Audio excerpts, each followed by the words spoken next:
Awesome. Congratulations on the film. Cheers. Really, really enjoyed it. Obviously, I've read that it's quite a long process for you, so you must be delighted that you've got to the end and you've managed to make the film that you wanted to make. So I think it was 8 years or something? Yeah, it was 8 years since, just after I did Snowtown, I was here at the London Film Festival, and Hal Vogel, the producer, had just got the rights and was sort of talking to me about doing it. I was just sort of scared of it, to be honest. Like, it was just the idea of doing a sort of another Ned Kelly film, but actually it was sort of being here and sort of missing home, and then sort of re-engaging with Australia that sort of made me reread it again and sort of saw a whole lot of really...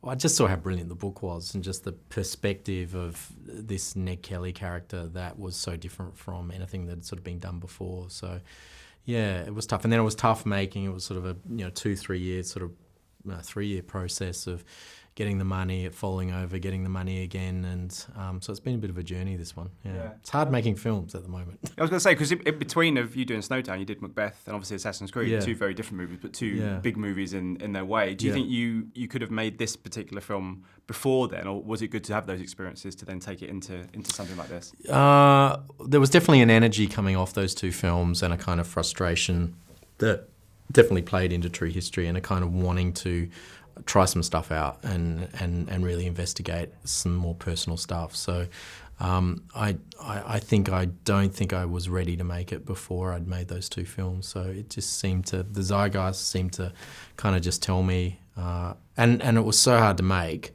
So I must have wanted to make it, because there was many times where I should have, just done something else, but for some reason it was something I needed to do. Yeah, it was strange watching that, and this is no way connected, but it reminded me a lot of Batman Begins in the sense that it's you as a filmmaker and you as a storyteller is taking a hero or an anti-hero or a villain that we don't quite know and giving it a new lease of life. And it's something that it seems like in Hollywood particularly now that we're getting a lot of these movies that take, whether it's superheroes or whether it's real people, and giving them a new kind of energy, if you like. Was that something that was important to you to tell the story, but to make sure that you paid homage to the history, but also to Peter's book?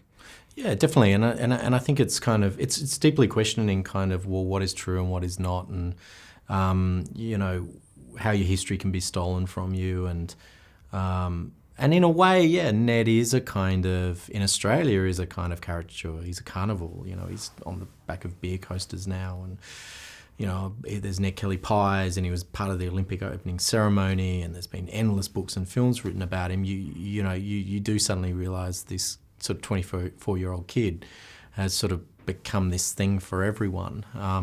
So the film was about kind of like, okay, well, who is he and why is that? And, how can we kind of show a different perspective here that perhaps hasn't been kind of shown before? Yeah. You've got a fantastic cast, obviously led by George, who's going through this amazing thing in his career at the moment with this and 1917. But then you've got people like Russell Crowe and Charlie Hunnam, and it must have been great to have so many people come on board who were so keen to help you tell this story. Yeah, I was really blessed. It's a really lovely thing being in a situation as a director where you've got actors that want to come and join you on a film where they weren't playing the leads. To get sort of Charlie and Nick and Thomasin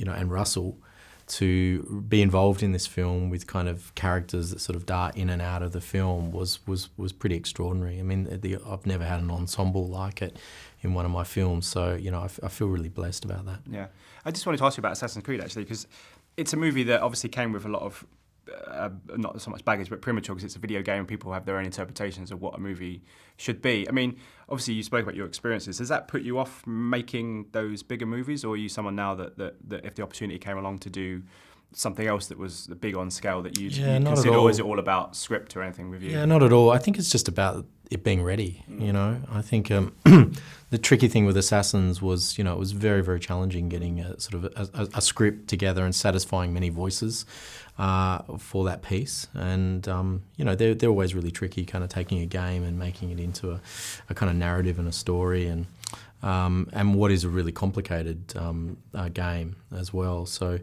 no, I look, I think it's really about, the right story and the right time to make something. Fantastic. Well, wish you all the best with this one. Thank I really you. liked it. Thanks so much. Pleasure talking to you. Thank you so much. Pleasure. Ladies and gentlemen, you're watching Hey You Guys! Hey You Guys, huh? Hey You Guys. Is that from the Goonies? It is indeed, yes. Nice. Hey